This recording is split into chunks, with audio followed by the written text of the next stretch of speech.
Luto ako ngayon guys ng puchero. My own version na puchero.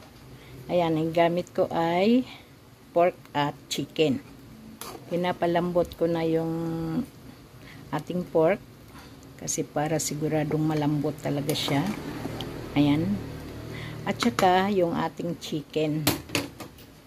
Mamaya ilagay ko din. Papalambot lang natin para isang lutuan na lang. Breast chicken yan. Ayan. Hinalo ko pala siya guys kasi ang asawa ko ay ayaw niya yung chicken. Gusto niya pork lang. Ayan. Kaya ayan. Papalambutin muna natin. Breast chicken pala ang paborito ng aking mga anak guys. Magkaiba sila sa tatay nila. Kaya ayan. Gimix ko na lang silang dalawa, pork at saka chicken, para mas masarap yung lasa.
Ilagay na natin yung ating yung sabaw pala.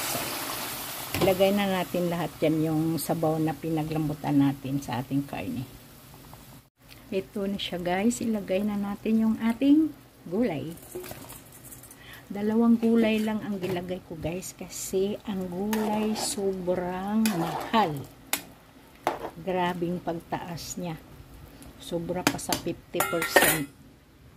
Ayan, pichay lang at saka talong.